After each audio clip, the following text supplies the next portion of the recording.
नमस्कार। मध्य प्रदेश के सत्ता, सियासत और अफसरशाही से जुड़ी पर्दे के पीछे की छुटी कई ऐसी खबरों को लेकर आपका दोस्त आशुतोष एक बार फिर हाजिर हो चुका है और एक बार फिर हमारे साथ मौजूद हैं सुनी सुनाई के लेखक और अग्निबाण अखबार के संपादक श्री रविंद्र जैन जी। आपका बहुत बहुत स्वागत है सर। नमस्कार सर, लगातार जो है दर्शक जानना चाह रहे हैं कि अब कुछ क्या नया आ रहा है, क्या नया आ रहा है, और इस बार आपने टाइटल भी बड़े जबरदस्त दिए हैं।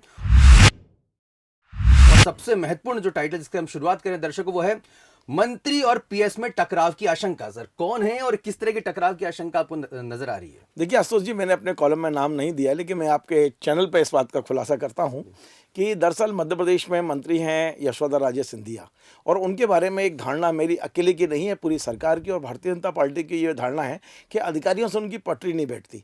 मुझे आश्चर्य होता है कि खुद मंत्री जी ईमानदार हैं, उसके बाद भी अधिकारियों से क्यों नहीं पटरी बैठती। तमाम सारे अधिकारी, उनकी एक ही शिकायत रहता है, ये अधिकारी अच्छा नहीं, उसको बदल दीजिए। मुख्यमंत्री ने कई प्रयोग किए, लेकिन इस बार जो टेक्निकल एजुकेशन में पीएस बनाया है वो राघवेंद्र सिंह को बनाया है।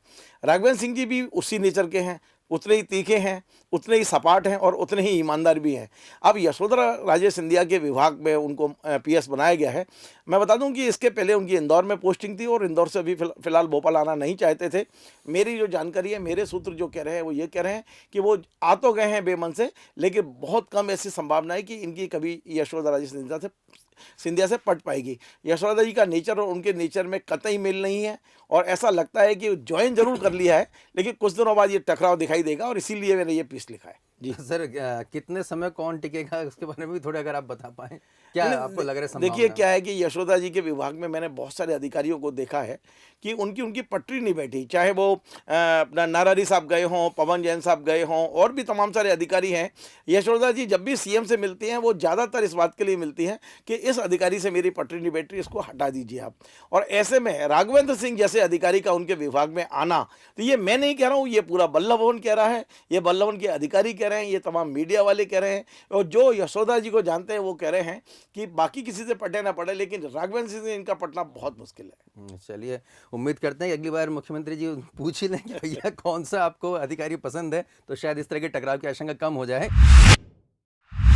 दूसरी आपने सर खबर ली है राज्यपाल का भाजपाईकरण। ये बहुत ही महत्वपूर्ण आपने टिप्पणी यहाँ पर कर रहे हैं। देखिए अभी जो टाटिया भील की पुण्यतिथि थी इंदौर में, आपने देखा होगा कार्यक्रम, वहाँ बीडी शर्मा पहुँचे, मुख्यमंत्री शिवराज सिंह जी पहुँचे, वहाँ राज्यपाल जी पहुँचे, और जिस तरह से भारतीय जनता पार्टी का एक ट्रेडिशन है कि वो एक भगवा दुपट्टा पहनाकर वो स्वागत करते हैं, अभिनंदन करते हैं, लेकिन इस बार उन्होंने अपने नेताओं के साथ साथ राज्यपाल को भी भगवा दुपट्टा पहनाया। और जब राज्यपाल का वो फोटो आया तो कांग्रेस बड़ी इसमें वो हुई, और कांग्रेस हमलावर भी हुई। कांग्रेस के जो मीडिया विभाग के अध्यक्ष जीतू पटवारी, उन्होंने सबसे पहले यह मुद्दा उठाया और उन्होंने कहा कि राज्यपाल एक संवैधानिक पद है और राज्यपाल को कम से कम भारतीय जनता पार्टी के दुपट्टे को स्वीकार नहीं करना चाहिए। लेकिन आशुतोष जी, मेरा यह मानना है कि भगवा कोई भारतीय जनता पार्टी की पहचान नहीं है। भगवा एक हिंदुत्व की पहचान है, एक व्यक्तिगत है, और हमें कलर को कम से कम किसी धर्म और जाति से नहीं जोड़ना चाहिए और ना ही राजनीतिक दलों से जोड़ना चाहिए। भगवा यदि उन्होंने पहना है राज्यपाल ने, तो इसका भाजपाईकरण हो गया, ऐसा नहीं होना चाहिए। लेकिन जबकि चूंकि कांग्रेस उसमें हमलावर है, इसलिए मैंने अपने पीस में लिखा है कि मध्य प्रदेश में क्या राज्यपाल का भाजपाईकरण हो गया है। इसमें क्या सेल्फ गोल कर गए जीतू पटवारी यहाँ पर?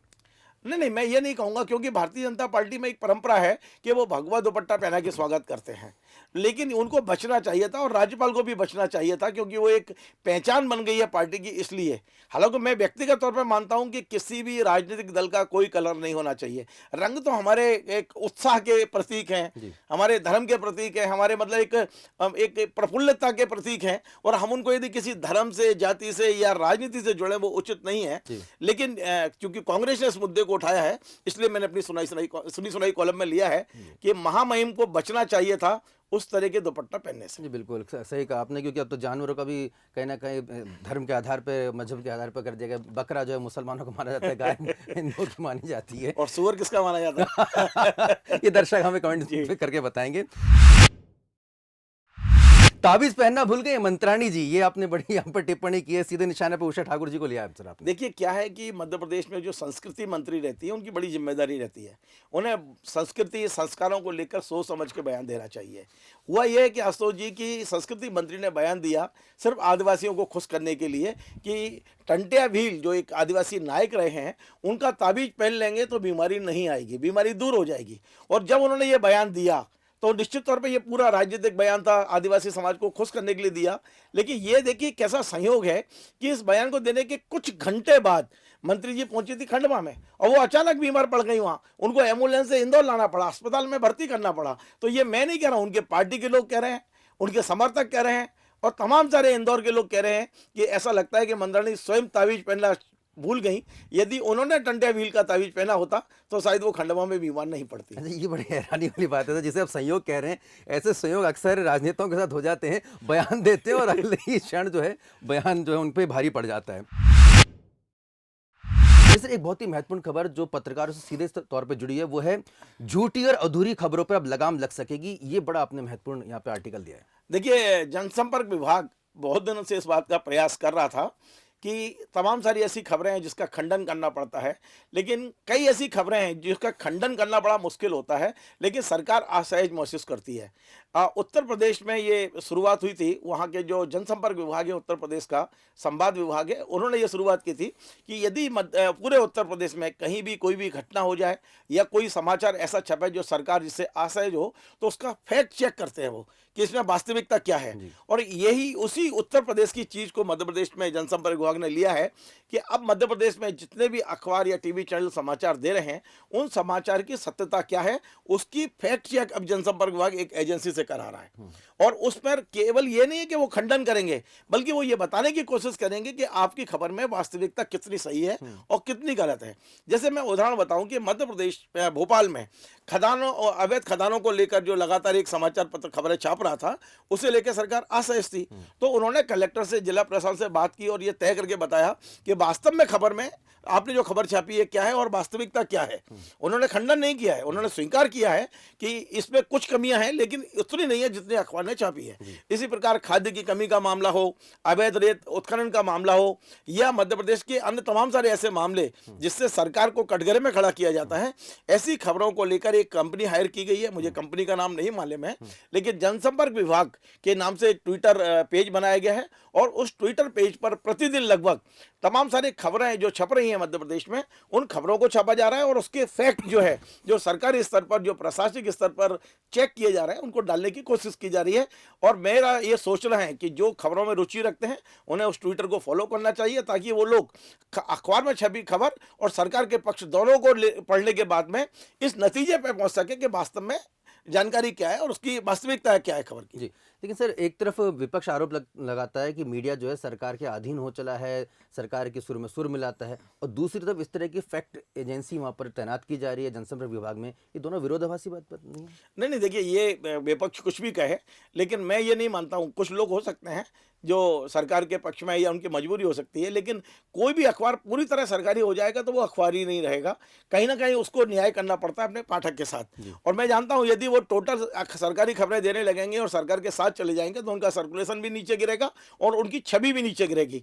तो मीडिया में आज भी ईश्वर की कृपा है और मीडिया आज भी अपना काम कर रहा है और कोई ना कोई तरीके होते हैं। मैं आपको एक छोटा सा उदाहरण बताता हूँ। जो महेश श्रीवास्तव जी, जो मेरे गुरु हैं, उन्होंने मुझे सिखाया था कि देखिए, हम जो पत्रकार हैं वो क्रिकेट के खेल की तरह है कि हम अकेले खबर लिखने वाले हैं और तमाम सारे फील्डर हमको लपकने वाले हैं, हमें आउट करने के लिए खड़े हुए हैं कि आपसे गलती हुई और पत्रकार को तत्काल नौकरी से निकलवा दिया जाए, सस्पेंड कर दिया जाए या उसको प्रताड़ित किया जाए। तो हम बिल्कुल क्रिकेट के खेल की तरह, लेकिन इसके बाद भी जो खिलाड़ी अच्छा होता है वो उस मैदान में खड़े हुए 10 खिलाड़ियों को धोखा देकर भी छक्का और चौका लगा ही लेता है। हम भी वही है कि हमारे अखबार की पॉलिसी कुछ भी हो, चाहे सरकार के पक्ष की हो या विरोध की हो, लेकिन हम सच दिखाने के, सच बताने के लिए और सच लिखने के लिए कोई ना कोई तरीका निकाल ही लेते हैं। चलिए, उम्मीद करते हैं कि जनसंपर्क विभाग कम से कम जनता तक इन खबरों को और पहुंचाएगा, फैक्ट्स को और पहुंचाएगा, तो लोकप्रिय बनाने की कोशिश जरूर करेगा। दूसरी खबर भी सीधे पत्रकारों से जुड़ी हुई है सर, वो है पत्रकारों को सच्ची श्रद्धांजलि। आपने इसमें बहुत ही महत्वपूर्ण चीज़ उठाई है, बहुत महत्वपूर्ण बात उठाई है। देखिए आशुतोष जी, ये बड़ा भावुक मामला है। अभी जो कोरोना की दूसरी लहर थी, डेल्टा वाली, उसमें हमारे मध्य प्रदेश के लगभग 80 ऐसे पत्रकार मीडिया कर्मी उसमें मारे गए या उनकी मृत्यु हुई है, या उनकी मैं शहादत भी कह सकता हूँ, क्योंकि कई ऐसे मीडिया कर्मी थे जो अपने कर्तव्य पर लगातार डटे हुए थे और कई बार मतलब ड्यूटी जाते हुए ही वो लोग कोरोना की चपेट में आए थे। 80 लोगों की मौत एक बहुत बड़ा आंकड़ा है। और मेरे एक मित्र हैं, बचपन के मित्र हैं, हम साथ साथ पत्रकारिता करते रहे हैं, ग्वालियर से श्री देवश्री माली जी। देवश्री माली जी को ये प्रेरणा मिली कि कैसे भी इन जो पत्रकार कोरोना में मारे गए हैं उन पर कुछ लिखा जाना चाहिए, और उन्होंने बहुत ही अच्छी किताब तैयार की है उन 80 पत्रकारों के बारे में कि उनका क्या योगदान है पत्रकारिता के क्षेत्र में, उनके नाम, उनका पारिवारिक बैकग्राउंड, और इस किताब का नाम उन्होंने रखा है बिछड़ते गए बिछड़े बारी बारी। तो बहुत अच्छी किताब है, और मैं कोशिश कर रहे हैं हम लोग कि 20 तारीख को विधानसभा में इसके विमोचन भी माननीय स्पीकर साहब और मुख्यमंत्री जी और नेता प्रतिपक्ष मिलकर करें। बहुत अच्छी पत्रकारिता के क्षेत्र में काम करने वालों के लिए और जो नए लोग आ रहे हैं उनके लिए किताब बड़ा उपयोगी होगी, क्योंकि जो पत्रकार अपने कर्तव्य का पालन करते हुए एक तरह से इस कोरोना में मारे गए हैं, उनका पूरा जीवन उसमें, उसके बारे में उनका उल्लेख पूरा इस पत्रकार इसमें है। तो मैं मानता हूं कि ये वाकई इस किताब को लिखकर देवश्री माली जी ने उन पत्रकारों को सच्ची श्रद्धांजलि बिल्कुल सच्ची श्रद्धांजलि दी है, और उम्मीद करते हैं कि हमारे तमाम जो मीडिया के साथी हैं और सरकार भी जो हमारे निधन हुए इन मीडिया कर्मियों की तमाम सहायता के लिए सामने आएगी, उनके परिवारों की कहीं ना कहीं सहायता होगी, ऐसी उम्मीद की जानी चाहिए। और अगली जो हेडिंग है, बड़ी मिर्ची लगाने वाली हेडिंग है, आखिर बाबा को कौन मारना चाहता है? देखिए आशुतोष जी, बाबाओं को मैं चाहता हूं कि चाहे, मतलब मेरा व्यक्तिगत सोच है कि बाबाओं को अपनी सीमाओं में रहना चाहिए। बाबा जब राजनीतिक रूप लेते हैं तो उनका वही असर होता है जो कंप्यूटर बाबा का हमने देखा पिछले दिनों। और अब एक और बाबा हैं जो लगातार अपनी घोषणाओं के लिए, अपने कार्यों के लिए लगातार विवादों में रहे हैं, और वो है मिर्ची बाबा। उनका नाम बैरागी नंदन है, लेकिन और पिछले 5 महीने में 2 बड़े हमले ग्वालियर में उनके ऊपर हुए हैं। देखिए, वो भगवा पहनते हैं, वो अपने आप को बैरागी नंदन बोलते हैं, वो अपने आप को साधु बोलते हैं, और लेकिन जब उनकी कार्यशैली देखते हैं तो भारतीय जनता पार्टी या सरकार के खिलाफ बोलते हैं, कमलनाथ जी का पक्ष लेते हैं, कमलनाथ जी को बुला के वो अनुष्ठान कराते हैं। तो उनको करना चाहिए कि मैं कांग्रेसी बाबा हूँ, कहिए, आप कहिए कि मैं कांग्रेस का हूं, कांग्रेस का मेंबर हूं, कांग्रेस के लिए काम कर रहा हूं, जैसा कंप्यूटर बाबा ने किया था। लेकिन बैरागी नंदन जी अपने आप को बाबा भी बोलते हैं, संत भी बोलते हैं, साधु भी बोलते हैं, और वो कहीं ना कहीं राजनीति से भी प्रेरित हैं। लेकिन इस पिछले 5 महीने में, पहले अगस्त में ग्वालियर में उनके ऊपर हमला हुआ, गोले के मंदिर थाने में FIR हुई थी, और अभी परसों उनके ऊपर फिर से हमला हुआ है। वो शनिचरा से दर्शन करके लौट रहे थे और ग्वालियर भिंड रोड पर उनकी गाड़ियों पर पथरा हुआ, उनके पत्थर भी लगा है। और उनके गनमैन ने, सबसे बड़ी बात यह है कि उनका जो गनमैन है उन्होंने बाकायदा फायरिंग की। यदि फायरिंग नहीं की होती तो हो सकता है उस दिन मतलब मिर्ची बाबा को एक बहुत बड़ा नुकसान हो जाता है उनको। तो मैंने ये जानना चाहता हूँ कि आखिर कौन है जो मिर्ची बाबा को मारना चाहता है। मैं नहीं समझता कि भारतीय जनता पार्टी या सरकार में कोई बैठा हुआ व्यक्ति मिर्ची बाबा को से इस तरह की दुश्मनी निकालना चाहता हो, लेकिन कोई तो है जो मिर्ची बाबा के खिलाफ लगातार इस तरह की मुहिम चला रहा है या उन पर हमले कर रहा है। कई बार सिक्के के दूसरे पहलू भी होते हैं सर, कई बार खुद भी कराया जाता है ताकि सुरक्षा मिल जाए। चलिए, अब सबसे महत्वपूर्ण विषय, और ये निश्चित तौर पर तमाम जो सियासत से जुड़े लोग हैं और आम जनता भी इनके कान खड़े हो जाएंगे इस हेडिंग को सुनकर। एक मंत्री के पीए पर 20 लाख रुपए के लेन देन के आरोप हैं, और यहाँ पर रविंद्र जैन सर खुलकर लिख रहे हैं कि इसकी जानकारी मुख्यमंत्री जी तक और भारतीय जनता पार्टी संगठन तक भी पहुंच चुकी है। देखिए, आउटसोर्सिंग का बड़ा खेल मध्य प्रदेश में चल रहा है, चाहे वो MPV का मामला हो या दूसरे विभाग हो। हम जो पद खाली हैं मध्य प्रदेश में उन्हें नौकरी नहीं दे पा रहे, उन पदों को नहीं भर पा रहे हैं, और अधिकांश विभागों को सरकार ये दे देती कि आप आउटसोर्सिंग पर कर्मचारी रख लीजिए। एक विभाग है, मैं नाम नहीं बताना चाहता हूं, आप समझ सकते हैं, और उस विभाग के अंतर्गत कुछ स्कूल भी आते हैं, और उस स्कूल में आउटसोर्सिंग के लिए सरकार ने आदेश दे दिया कि आप आउटसोर्सिंग पर अपने कर्मचारी रख लीजिए। एक कंपनी है, वो कंपनी ने वहाँ आवेदन किया और वो कंपनी ब्लैकलिस्टेड है, और इसीलिए कंपनी को उस विभाग के मंत्री के पीए से अपनी सेटिंग जमानी पड़ी। मेरे सूत्रों ने जो खबर दी है कि लगभग 20 लाख रुपए का भुगतान किया गया, और उस defaulter company, black listed company को आउटसोर्सिंग का काम दिया गया है। ये इस बात की जानकारी शायद CM को और सरकार को है। मैंने उसको अपनी सुनी सुनाई कॉलम में सिर्फ इसलिए लिया है ताकि इस तरह के दूसरे मंत्रियों को लगे कि इस तरह के हमें डिफॉल्टर कंपनियों को भरोसा नहीं करना चाहिए। और मैं तो कहता हूं कि आउटसोर्सिंग के जो काम हो रहा है आउटसोर्सिंग पर, इसकी पूरी समीक्षा होना चाहिए, क्योंकि मैंने ये देखा कि 10,000 एक विभाग 10,000 कर्मचारी आउटसोर्सिंग करता है, और यदि उसका भौतिक सत्यापन करेंगे आप तो मुझे लगता है कि 2,500 से 3,000 लोग ऐसे हैं जिनको केवल सैलरी दी जा रही है, या वो घरों में काम कर रहे हैं अधिकारियों के, वो उस विभाग में जाके काम ही नहीं कर रहे हैं। तो ये एक बहुत बड़ा घपला है आउटसोर्सिंग के नाम पर सरकार को पूरा रिव्यू करना चाहिए।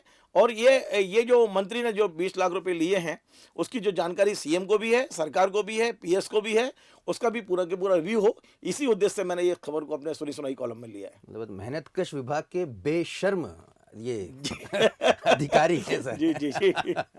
ठीक है सर। अंत में आपने कांग्रेस पार्टी पे एक महत्वपूर्ण यहाँ पर टिप्पणी करी है। नूरी खान जी, जो उन्होंने हाल ही में इस्तीफा दिया था, आप उनके बारे में भविष्यवाणी कर रहे हैं कि उनको जल्दी कोई बड़ी जिम्मेदारी दी जा सकती है। हाँ, मेरे सूत्र जो बता रहे हैं, देखिए नूरी खान के बारे में बड़ा क्लियर कह दूं, उन्होंने किस भावना में आके इस्तीफा दिया और क्यों वापस लिया, मैं उस पर तो नहीं जाऊंगा। लेकिन एक बात मैं कह सकता हूं, जितना मैं नूरी खान को जानता हूं या नूरी खान की शैली को मैंने देखा है, वो कट्टर मुस्लिम महिला नहीं है।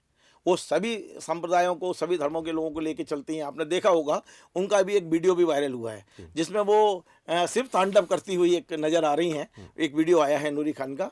लेकिन नूरी खान ने जिस भावुकता के आके इस्तीफा दिया, तो कमलनाथ की उनकी जो बात हुई है, मेरे को जानकारी ये मिली है कि उनको बहुत जल्दी कांग्रेस का महासचिव बनाकर महिला कांग्रेस या यूथ कांग्रेस का उनका फ्रंटल ऑर्गेनाइजेशन जो है उसका प्रभारी उनको बनाया जा रहा है। इसके अलावा ये भी हो सकता है कि जो अभी पंचायत चुनाव होने वाले हैं, उस पंचायत चुनाव में नूरी खान का एक कोई बड़ा उपयोग किया जाए, क्योंकि निर्विवाद महिला हैं, कोई विवाद उनके साथ नहीं है, लड़ाकू हैं, संघर्ष करती हैं। और प्रियंका गांधी ने जो एक नारा दिया है, लड़की हूँ लड़ सकती हूँ, उस पर नूरी खान पूरी तरह से खरा उतरती हैं। तो मुझे इसीलिए मैंने लिखा है कि कोई बड़ी जिम्मेदारी देकर नूरी खान को कांग्रेस में रोकने की कोशिश की गई है। बिल्कुल। लेकिन सर, आपको नहीं लगता कि एक परिपाटी निकल सकती है कांग्रेस पार्टी में कि अगर भाई आप कहीं ना कहीं उपेक्षित हैं तो इस्तीफा दीजिए ट्विटर पर, शाम तक वापस लीजिए और जिम्मेदारी आपको मिल जाएगी? देखिए, कांग्रेस कोई विचारधारा वाला संगठन नहीं है।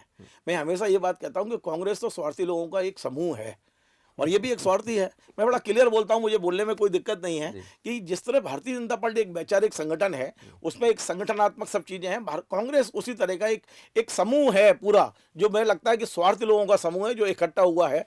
तो यदि नूरी खान ने अपने अधिकार के लिए इस्तीफा दिया है तो मुझे नहीं लगता कोई गलत है, और ऐसा बहुत सारे लोग कर चुके हैं। आपने देखा सिंधिया जी ने भी पूरा वो किया था, जब सिंधिया जी की नहीं सुनी गई तो उन्होंने पार्टी छोड़ दी। अब आप देख लीजिए खलघाट में क्या होने वाला है।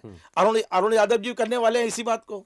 यदि अरुण यादव जी की नहीं सुनी गई और उनको महत्व नहीं दिया गया, तो खलघाट का जो सम्मेलन है उसके बाद क्या होगा, सभी संकेत मिलने लगे हैं। यदि अरुण यादव जी सफल होते हैं तो कल अजय सिंह जी भी तैयार बैठे हुए, वो भी बिंद में कोई बहुत बड़ा वो करेंगे। क्योंकि जिस तरह 75 साल के व्यक्ति कांग्रेस को चला रहे हैं, उस तरह से नई पीढ़ी बहुत ज्यादा उपेक्षित महसूस कर रही है। नए जो नेता हैं वो उपेक्षित महसूस कर रहे हैं, उनकी कोई सुनवाई नहीं है कांग्रेस के अंदर। और यदि ऐसा ही चलता रहा तो कई नूरी खान पैदा होंगे कांग्रेस के अंदर, एक अकेली नूरी नहीं। बिल्कुल, कई नूरी खान पैदा होंगे। और दर्शकों, बहुत ही ये महत्वपूर्ण जो टिप्पणियां आप अग्निबाण अखबार में भी पढ़ सकते हैं। अग्निबाण अखबार की प्रतियां आप इसको बुला सकते हैं, और ये तमाम जो हमने जो चर्चा की है उसके पीस आपको वहाँ भी मिल सकते हैं। 2 अन्य पीस अगर सर टिप्पणी करना चाहें, जो कि मुझे उन्होंने प्रोग्राम से शुरुआत में जानकारी दी थी, मैं उनके ऊपर टॉस करूंगा अगर आप कहना चाहें। 2 पत्रकारों की चर्चा चल रही सर, उन्हें एक बड़े मंत्री से टीवी सेट जो है उन्होंने लिया है, ये व्हाट्सएप पर चल रहा है। और दूसरे हमीदिया अस्पताल के अधीक्षक को लेकर भी मध्य प्रदेश के व्हाट्सएप पर चर्चाएं चल रही हैं कि भाई उन्हें क्यों अधीक्षक बनाया। वो हनी ट्रैप के एक मामले में आरोपी भी रहे हैं, और एक बार फिर वहाँ पर मीडिया की एंट्री वहाँ पर रोक दी गई है हमीदिया अस्पताल में। इसको लेकर भी काफ़ी चर्चा चल रही है। देखिए, जहाँ तक आपने 2 पत्रकार का और टीवी का मामला बताया है, वो एक दूसरे प्लेटफॉर्म ने उस खबर को दिया है, ब्रेकिंग किया है। मैंने उसको शेयर किया था फेसबुक पर। बहुत सारे फ़ोन, बहुत वरिष्ठ पत्रकारों के फ़ोन आए हैं मेरे को, और मैं निश्चित तौर पर बता रहा हूँ कि मुझे स्पष्ट तौर पर नहीं पता है कि वो पत्रकार कौन है, वो मंत्री कौन है। लेकिन खबर यही आ रही है कि एक पत्रकार मंत्री के घर गए थे, उनका टीवी उनको पसंद आया और उन्होंने कहा कि ये टीवी मुझे चाहिए, और वहाँ से खुलवा के वो अपने घर ले गए हैं। तो इसको पत्रकार जगत में अच्छा नहीं माना गया कि इस तरह से। अच्छा, सबसे बड़ी बात आशुतोष जी, जो खबर सामने आ रही है वो ये आ रही है कि खुद मंत्री ने कई पत्रकारों को बुला के बताया कि फला पत्रकार मेरे यहाँ से टीवी ले गया। तो इस तरह के कम से कम पत्रकारों को बचना चाहिए, मैं इतना ही कहना चाहूँगा। और दूसरी जो आपने कहा है, दीपक मरावी, जो डॉक्टर दीपक मरावी अधीक्षक बनाए गए हैं, वो शुरू से विवादास्पद हैं। उन्होंने नर्सों के साथ दुर्व्यवहार किया। वो एक हनी ट्रैप में फंसे थे। एक महिला पत्रकार उनके पास इलाज कराने गई थी, और मुझे लगता है कि वो महिला पत्रकार के पीछे भी कुछ लोग थे जिन्होंने जानबूझकर उसको वहाँ प्लांट किया था, और बाद में ब्लैकमेलिंग भी किया था। तमाम सारे वो पत्रकार शायद जेल में भी हैं। तो शुरू से ही विवादास्पद रहे हैं दीपक मरावी। सरकार को विचार करना चाहिए, उन्हें हमीदिया जैसा, मतलब राजधानी के सबसे बड़े अस्पताल का अधीक्षक बनाने के लिए मुझे लगता है कि क्या पूरे मध्य प्रदेश में कोई डॉक्टरों की कमी है या अच्छे अधिकारियों की, अच्छे डॉक्टरों की कमी है जो दीपक मरावी जैसे व्यक्ति को ये दिया जा रहा है। दीपक जी हमेशा से ही विवादास्पद रहे हैं। सरकार को आज आज नहीं तो कल इनको बदलना पड़ेगा, ये तय है। अच्छा है कि सरकार बगैर विवाद के बदल दे, और नहीं तो आगे जाके सरकार को हमीदिया को लेके कई ऐसे विवाद सामने देखने पड़ेंगे जिससे सरकार की फजीयत भी होगी और निर्णय अंततः वही लेना पड़ेगा कि दीपक को वहां से हटाना पड़ेगा। बहुत ही महत्वपूर्ण यहाँ पे चर्चा सर आपने की है, और बड़ी हैरानी होती है कि इस तरह के अधिकारी को जब हटाने की नौबत ही आनी है तो फिर उनकी नियुक्ति कैसे और कौन लोग कर देते हैं, ये बड़ी चिंता और विचार का पहलू है। इसके कई पहलू हैं, कई बार योग्यता से होती है और कई बार आप जानते हैं कि कैसे नियुक्तियां होती हैं, लेकिन वो नहीं होना चाहिए मेरे हिसाब से। बिल्कुल नहीं होना चाहिए। तो सत्ता, संगठन, सियासत और नौकरशाही की तमाम पर्दे के पीछे छिपी हुई खबरों के लिए देखते रहिए इंडिया फर्स्ट का एक खास प्रोग्राम सुनी सुनाई। लगातार रविंद्र जैन सर के फोन नंबर भी हम आपको लगातार फ्लैश कर रहे हैं, आप उनसे भी संपर्क कर सकते हैं अगर वो आपको जानकारी शेयर करना चाहें तो, और अगर वो नहीं करते तो इस प्रोग्राम में तो जरूर आएंगे। इसके लिए हमारे चैनल को जरूर सब्सक्राइब करें, और अगर ये वीडियो पसंद आए उसको लाइक करें, शेयर करें और इंडिया फर्स्ट को देखते रहें। नमस्कार।